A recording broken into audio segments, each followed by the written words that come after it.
Tonight on a special 2020, as music fans cry, I just couldn't believe it. I didn't believe it. This is what it sounds like when the doves cry. they also dance.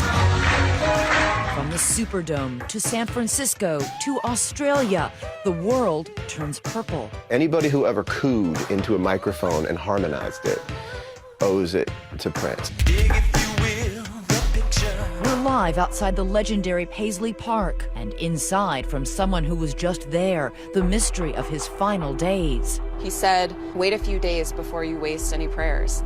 And now, remembering Prince from his closest friends and collaborators. See, he'd be embarrassed that I told you that. The innovator who caused a revolution with his own brand of shock and awe, funk and fashion. There's not an artist alive that could wear lace and a midriff and have every girl. It's true. Who could do that? All the monster hits from the icon who invited an entire generation to his party.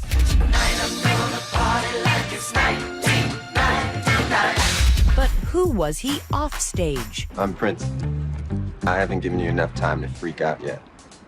You may do so now. A rare glimpse into his private life. And beyond the music, the man who got him out of a contract that he says made him a slave. And he said, well, if you get me free from Warner Brothers Records, I'll take slave off of my face. And Purple Rain, from screen to Super Bowl extravaganza, the autobiography and the anthem. Y'all been waiting on me? I've been waiting for this too. Come on, y'all. Prince, the legend, the mystery. Good evening, I'm Elizabeth Vargas. David is away tonight. Icon, legend, phenom, wizard, trailblazer, rule breaker, prodigy. Just some of the words being used tonight to describe Prince. He wrote a haunting song called Comeback after the death of his baby son, and one lyric says, spirits come and spirits go. Some stick around for after the show. Don't have to say I miss you, because I think you already know. But fans tonight are saying I miss you, and our Dan Harris is with them now, right outside Prince's hit factory, Paisley Park. Dan. Elizabeth, good evening to you from Paisley Park Studios, where Prince worked, lived, and ultimately died. Behind me, you can see a growing memorial to the global pop icon, so beloved by the people right here in his hometown, waving to the camera tonight. And look at the fence there. You can see a sea of purple balloons and flowers, a fitting tribute to a man known as the Purple One. And beyond the fence, the sprawling 46,000 square foot complex, which sits on more than 9 acres of land. This is where Prince recorded nearly 30 records and where he was found dead on Thursday morning inside an elevator on the first floor. And tonight, so many questions swirling around this case, with the local sheriff now promising to leave no stone unturned. Dearly beloved, we are gathered here today to get through this thing called life. They gathered here in Minneapolis today to celebrate the life of Prince, but also to try to make sense of his mysterious and untimely death. Here at Paisley Park, where Prince both lived and worked, they came to honor a native son who became a global pop icon. How did you feel when you heard the news today? Devastated. It was 9:43 Central Time Thursday morning when sheriff's deputies found the music legend unresponsive inside of an elevator that led to his living quarters. It was sudden, but not entirely shocking. While just last month, Prince appeared the picture of health, showing up courtside at this Golden State Warriors game, April brought the first signs of trouble. At the Fox Theater in Atlanta on April 7th, organizers canceled 2 concert appearances, saying the entertainer was battling the flu. But just last Thursday, Prince was back in Atlanta to make up for those missed shows. By all accounts, he gave his usual strong performance. He left everything on the stage. He gave us his all. He did around 4 encores. Just hours after the show, however, as Prince's private jet was winging its way home to Minneapolis, a medical crisis. The plane was forced to make an emergency landing at 1:30 in the morning in Moline, Illinois. An unresponsive person aboard. Moline, jet P990 down 127. The celebrity gossip site TMZ broke the story. They took him to the hospital, and after doctors looked at him, they said, look, you're going to have to stay for 24 hours. Curiously, TMZ's Harvey Levin says because no private room was available, Prince left the hospital after just 3 hours and flew home. The reps for Prince told us it was because of the flu. That never made sense to us, because with the flu, you tough it out for 48 minutes so you can get home and you're comfortable rather than in some strange city. However, the next day after returning to Minneapolis, Prince tweeted out this flyer announcing a dance party that very night at Paisley Park to give thanks for the good weather and for all the love and support. Sharon Jackson, who works for the local paper, the Star Tribune, attended the event, not as a reporter, she says, but as a fan. He seemed great. He seemed totally fine, energetic. It just strikes me that what you're describing does not sound like a man on death's door. I certainly did not get that impression when I was there. He spoke for a couple more minutes and he said, wait a few days before you waste any prayers. After the show, Prince tweeted out this picture of the crowd and a message, thanks everybody for your extra time. On Wednesday night, outside this Walgreens drugstore near his home, Prince was seen in this photo that TMZ says it obtained, perhaps the last image of him alive. Just hours later, on Thursday morning, Prince was found dead at his home. As his body was released to his family today by the medical examiner, we learned that the riddle of what caused his sudden death almost certainly won't be solved until we get back the results of that autopsy, and that could take weeks. We are going to leave no stone unturned with this and make sure that that the public knows what happened. But the sheriff said over and over in his news conference late today that we should not expect any quick answers in this case. Interestingly, he and the other local officials volunteered that they, too, are Prince fans, which is part of why they're treating this case so carefully. As the sheriff told the gathered reporters, to you, Prince Rogers Nelson was a celebrity. To us, he was a community member and good neighbor. Elizabeth, back to you. A beloved community member. Thanks so much, Dan. An early manager of Prince once said that the thing Prince feared most was being normal.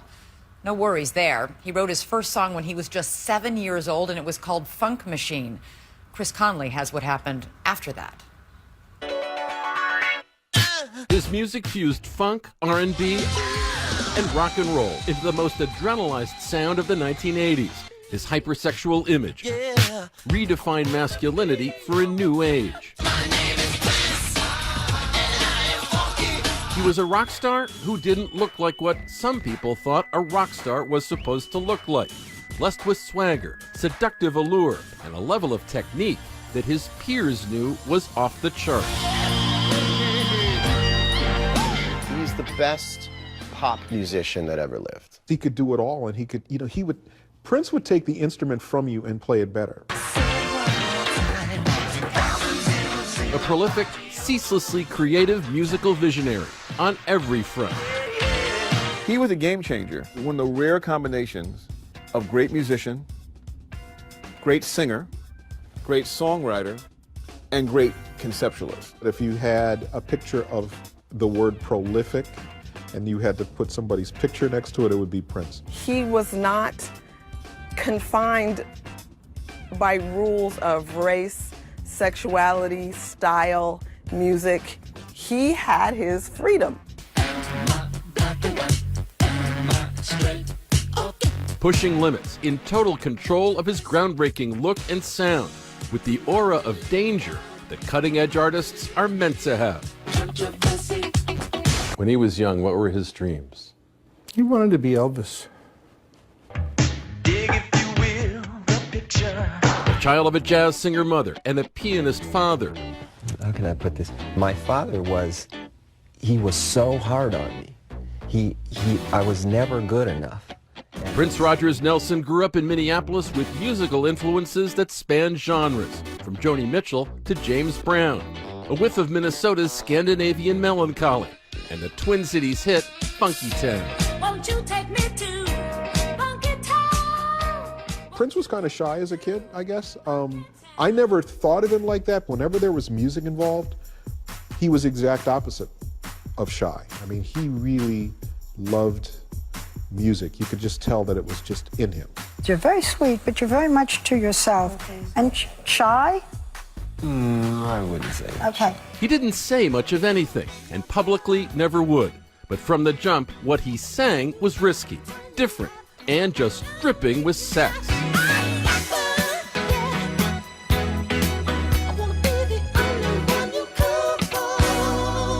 Every song was either a prayer or foreplay.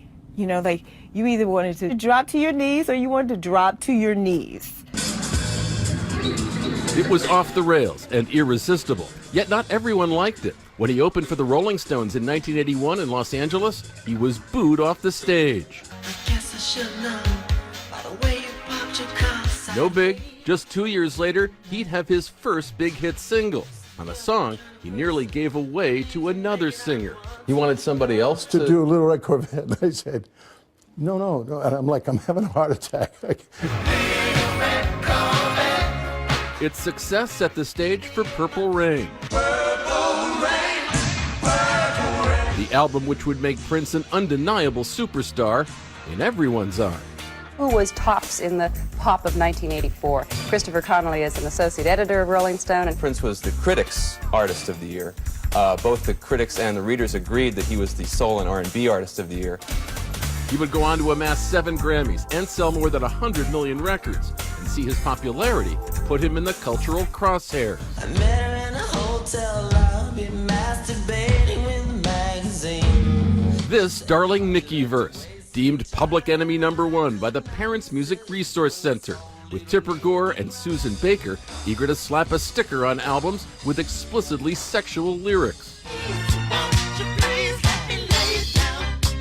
I asked him about the lyrics, and he just said, my generation will understand the real reality of my lyrics. Whatever, Prince remained a witty provocateur, from his diverse, sometimes lingerie-clad band to his famous Rear Window jumpsuit. Now move your big ass round this way. At the MTV VMAs, where, like at the Oscars, fashion was another opportunity for cheeky individuality and defiance of the norm. Using fashion and clothing to further illustrate his creativity. I don't think t-shirts and jeans were his thing. Too pedestrian. The power of all of his work would endure. Even his musical tastes changed, and the hits stopped coming with such frequency. Was it difficult for him when hip-hop and rap came on board? And Yeah, he asked me, should I learn to rap? So he'd be embarrassed that I told you that, but I said, I don't think so. Yet as the career honors started to roll in, he proved his musicianship remained without equal.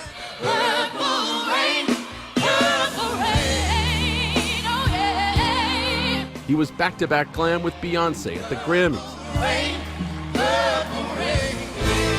Jammed with Tom Petty.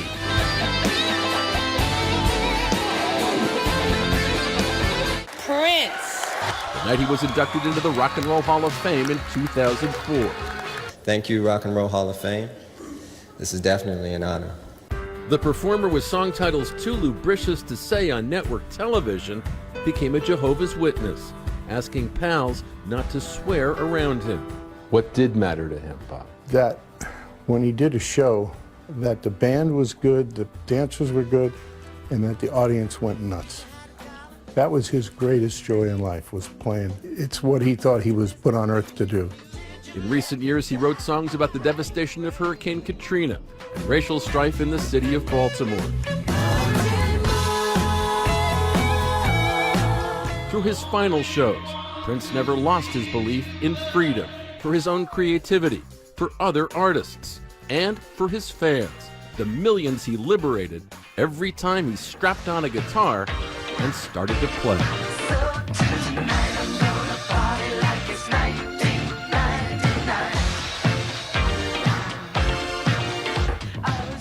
Our thanks to Chris. And with fans listening all over again to those indelible songs, the very best of Prince is already slated to be #1 on Billboard next week. So, what's your favorite Prince song? Let us know on Facebook and Twitter. Use the hashtag ABC2020. And when we come back, Prince's private life. Eat a hamburger in front of him, watch out. We take you to commercial, though, with one of those hit songs, Pop Life.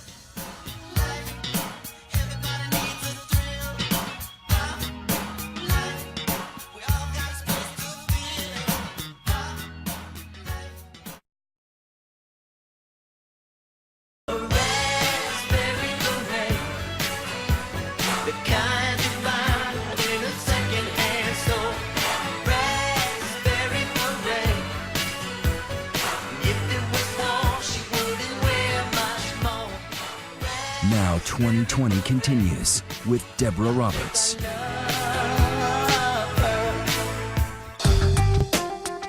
Every enigmatic superstar has his quirks, and Prince was no exception. The man who could order anything he wanted, happiest with spaghetti and a glass of orange juice. Prince was a vegan, a fact his longtime hairdresser Kim Berry discovered years ago. I had brought some Wendy's in, and so he walked past the door and he stopped and doubled back and saw me. He said, "You guys didn't give Kim the memo?" And he said, "Nothing comes in my building, nothing with parents and nothing with eyes." But Berry says he did have a sweet tooth. He liked sweets, Tootsie Roll, lollipops. That was a must, so we always had those. Impatient, impulsive, and easily irritated, Prince was a workaholic and all about control. From New York, I spoke with Berry, who was in Los Angeles. He just wanted us to be classy at all times. We called it the no jeans rule, so nobody couldn't wear jeans on the road, you know, especially the inner crew, so we all had to stay fly. I work for Prince, like I have to be. There's so much about Prince the world never knew because he so famously lived behind this gate. Elvis had his Graceland, Prince had Paisley Park. Prince was very much about creating his own world, and that world had a name. It was called Paisley Park. This was his sanctuary. There he could do him, and he created it. Every room was tailor-made for what he wanted. Everything was custom-made to his liking. These exclusive photos in the Daily Mail take us inside Paisley Park. The rooftop pyramid lit purple whenever the artist was inside. But it was definitely not Neverland. There was no Ferris wheel. There was no menagerie. There's no monkey. There's no zebra. It did have a basketball court where it turns out Prince was the king. And he could make every shot, any shot, with his left or his right hand. You know, I mean, amazing. In fact, in this classic comedy skit, Dave Chappelle spoofs Prince's basketball skills. The fiercely competitive musician found the skit funny, but had resentment for those who failed to recognize his basketball talents earlier in life. He said, I knew I was the best basketball player in high school that they could have had on that team, but that guy never let me play because I was too little. But Prince clearly found lasting confidence in his music. Could you be the most beautiful girl in the world? It's plain to see.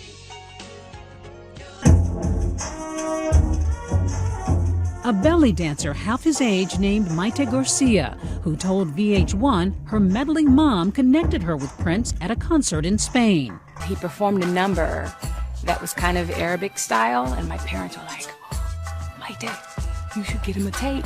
2 weeks later, he's in Germany where we live, and my mom hands a tape to the dancer. 5 minutes later, I met him.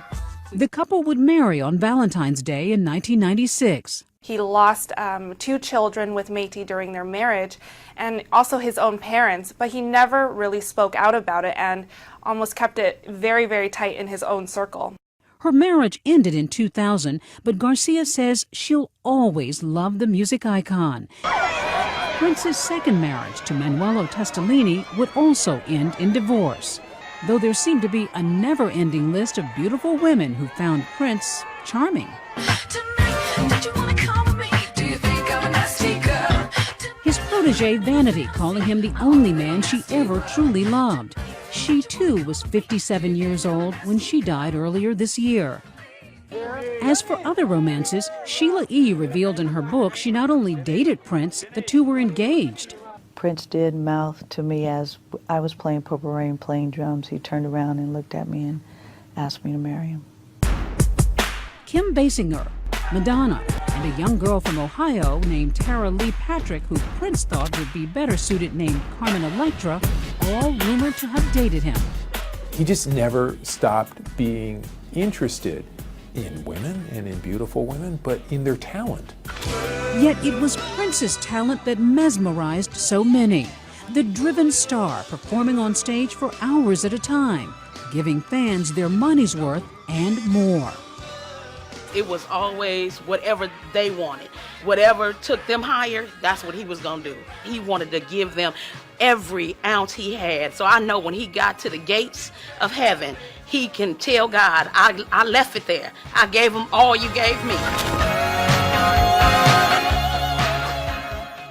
A wonderful thought. Thanks so much, Deborah. And so many hit songs came from that album, Purple Rain. It was filmed at the Minneapolis nightclub, First Avenue, where you can see more Prince fans have gathered tonight. And coming up, we're taking you to a commercial with another song from that album, I Would Die For You.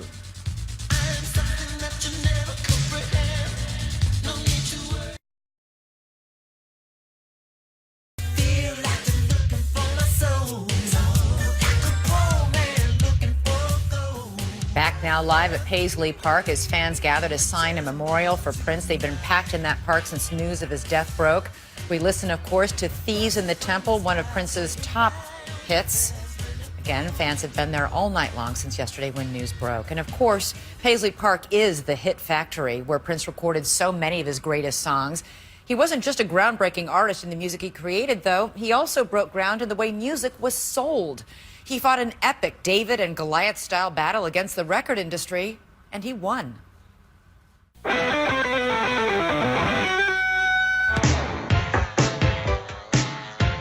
When Doves Cry was one of Prince's most iconic hits. The song spent 5 weeks at the top of the charts, selling 2 million copies.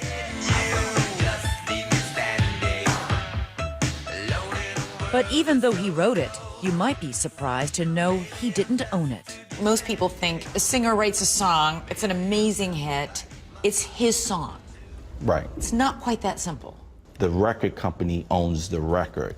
So when you want to use that record, you have to get the permission of the record company. And for Prince, that was a problem.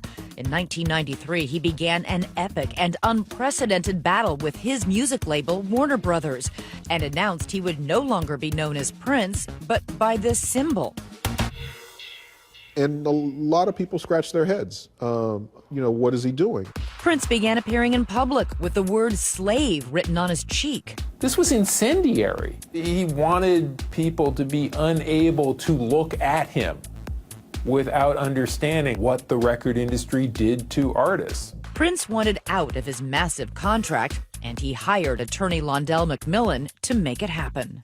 When you met Prince, he had the word slave written on his cheek. And I said to him, well, how do we get slave off of your face? And he said, well, if you get me free from Warner Brothers Records, I'll take slave off of my face. He wasn't in control of his creative output. He didn't own his masters. And we have a saying, if you don't own your masters own you. Prince discussed the problem during an appearance on Good Morning America. I don't own Purple Rain, and I don't own When Doves Cry. How risky was this move to take on Warner Brothers in this epically public battle? It was a very, very dangerous move. Dangerous why? Because he had to be willing to walk away for so much. Because we have to remember, at that time in the music industry, record labels controlled everything. Absolutely. He began a partnership and a friendship with a man who had no name, dubbed by the media as the artist formerly known as Prince. You also didn't call him Prince. Prince was very serious about his stuff. This was not a game for him. I actually started calling him the artist. Londell McMillan, he started calling me the artist, I think, before anybody. So you'd walk in and say, hey, the artist? I would say, what's up, artist? It took almost a year for McMillan to get Prince out of his contract. Prince's first album, post-Warner Brothers, was fittingly titled Emancipation. In the decades to come, Prince only worked on his own terms. He reclaimed his name. I will now go back to using my name instead of the symbol I adopted as a means to free myself from all undesirable relationships. I said, oh, you want to be a Prince now? He pioneered new ways to release his music using the internet before anyone else. But without a record label's support and promotion, it was more difficult to sell CDs. Do you think he paid a price by taking on Warner Brothers? Prince absolutely paid a price. Some would say, well, he didn't sell as much and his records didn't receive as much airplay. So it's a flop. So it's a flop. But we would go to shows, and the shows would be all sold out in an hour. So he came up with the idea to include the CD along with his concert tickets, which ultimately returned him to the top of the charts. Prince would eventually return to Warner Brothers. 2 years ago, he signed a new deal that gave him what he wanted most, ownership of his biggest hits, like 1999. And his victory transformed not only his own creative freedom, but that of an entire industry. Prince really challenged a lot of the kind of preconceived notions of what it was to be an artist, and really knocked down a lot of barriers. His legacy now may include even more music. He leaves behind a vault filled with music yet to be released. Would he want that music to be out? I think that Prince did not create music for it not to be heard. For Macmillan, there is a sense of pride at having a front row seat to the transformative time in Prince's life, and a sense of profound loss. We're gonna miss him terribly. But he'll have the heavens jamming and having a great time listening to his music.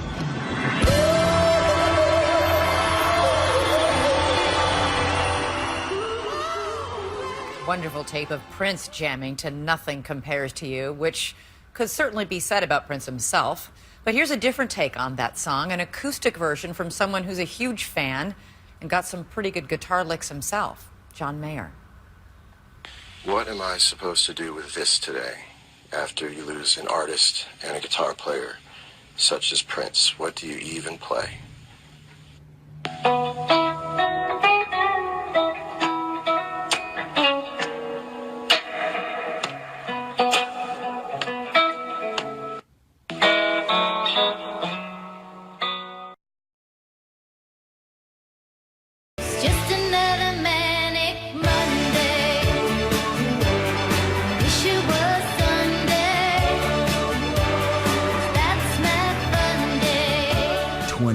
Continues. Once again, Chris Connolly.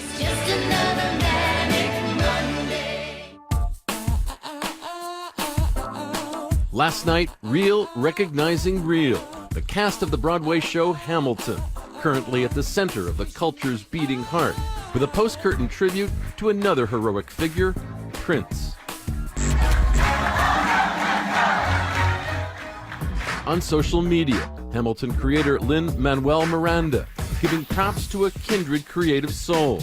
Today we laughed, we cried, we mourned, we danced. What more could we ask of that electric word, life? For the 57-year-old who set the pop world ablaze in the 80s, respect and admiration from those who found their lives shaped by his work. The musicianship, along with the showmanship, along with the songs, the level of virtuosity, that was really unique. Everything that Prince did, you can't think about it without thinking about the talent. Singer, songwriter, guitarist John Mayer, eager to acknowledge the broad extent of Prince's cultural reach from a time steeped in stars. You had all these great musicians. I think Prince is sort of the pinnacle of greatness when it comes to musicians making pop music in the early 80s. I remember a song called How Come You Don't Call Me Anymore. I keep your picture beside my bed. I still remember everything you said.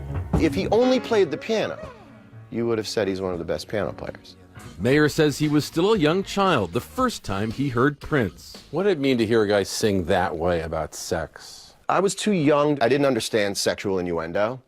And so I just was like, he's singing about cream, people. You know. Cream, get on top, cream, you will come, cream. This is in a lot of ways, a masculine sort of fantasy of being a guitar hero, you know, while also decked out in the sort of Purple Rain thing, you know. Purple Rain. As an influencer, he extended even beyond the confines of music. I don't ever expect genius not to come with madness stapled to its back. So I'm easy to please when it comes to somebody being a genius, a true genius. That genius could transform the work of those with whom he collaborated. He brought the best out of people, you know. If he wrote a song for you, he would help you to go into a place that you've never experienced. For the woman we came to know as Sheila E., that meant some big hit singles.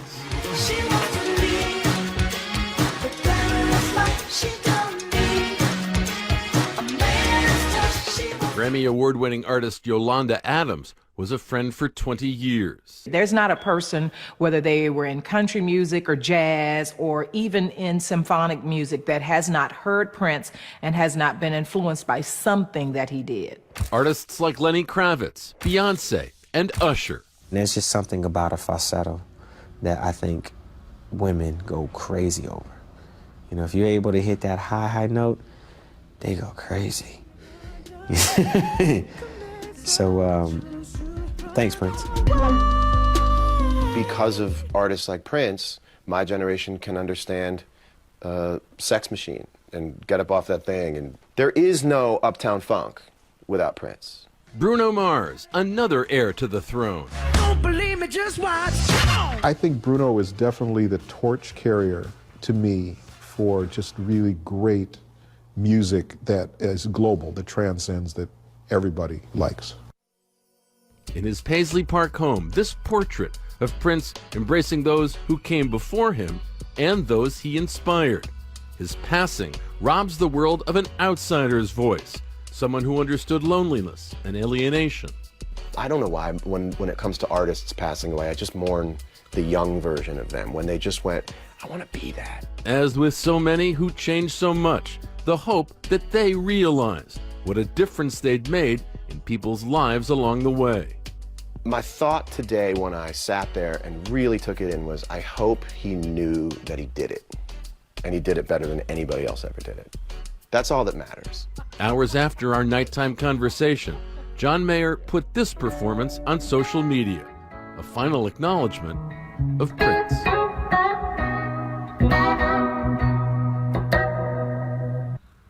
Our thanks again to Chris. And taking a look once again out at Paisley Park, fans are still leaving tributes. You can see all the purple balloons, the packs, the throngs, all there, leaving mementos, wanting to be together.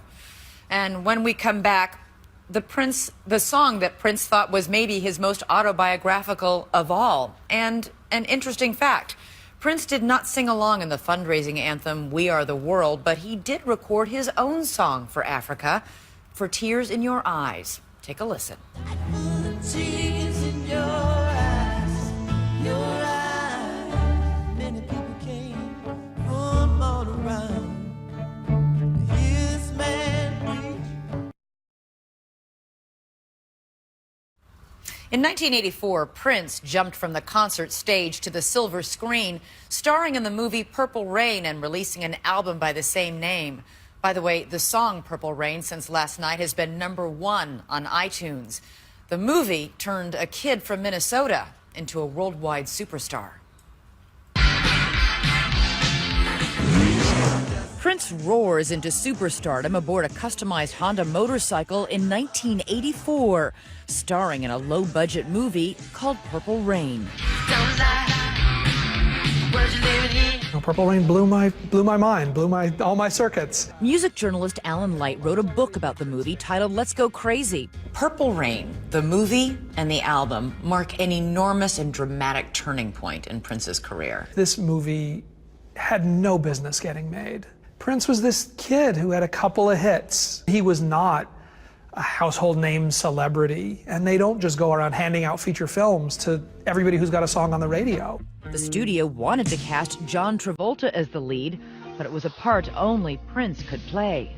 I never meant to call you tomorrow. Prince is the star, he's never acted.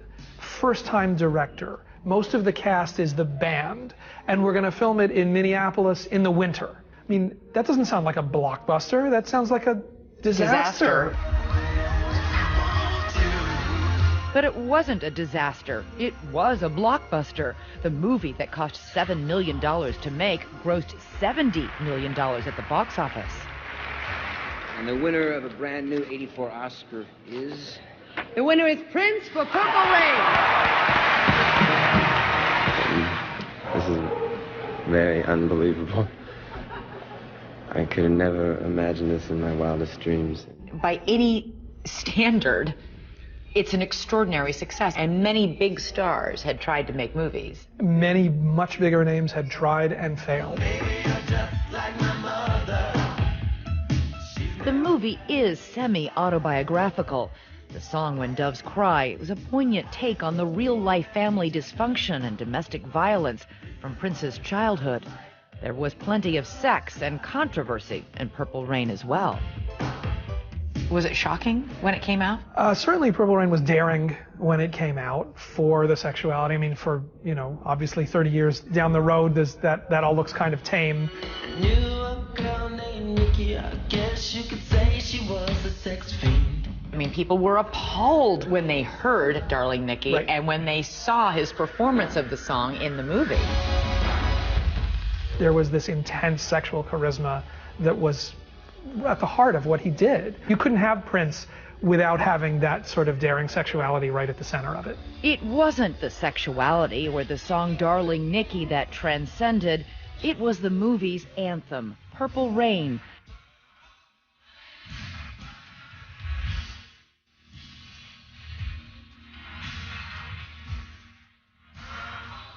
Evoking his favorite color, as Alan Light reveals in his book. Wendy told you, his guitarist told you, about this, quote, "It's a new beginning, purple, the sky at dawn, rain, the cleansing factor." If you think of a Prince song and you think of a Prince moment, I think most people would answer Purple Rain as the first thing that they think of. Purple Rain, the album, sold 13 million copies, going multi-platinum. But Prince quickly tired of it. He cut the tour off after 6 months. He didn't do a second lap around. He did one lap around the States, done. Because I think he realized, I can't go play the same show for the next 2 years. Prince never gave up on that emblematic anthem. He would play Purple Rain for years and years and years to come in concert. He knew what that song did for him, what that song meant for him, meant for his fans. It comes down to me to the lyrics. When he says, I don't want anything from you except to see you crying in the purple rain. I don't even know what that is at all. But I want to be crying in it. Prince's final performance was in Atlanta 1 week ago. His final song in that performance, the last song he would ever perform in his life, Purple Rain.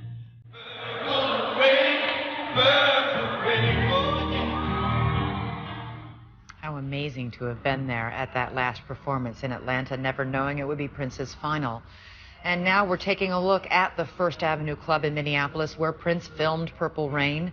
You can see fans gathered there as well, as they have been as well since news of his death yesterday. And as we go to commercial, we listen to another of his hits, Diamond and Pearls.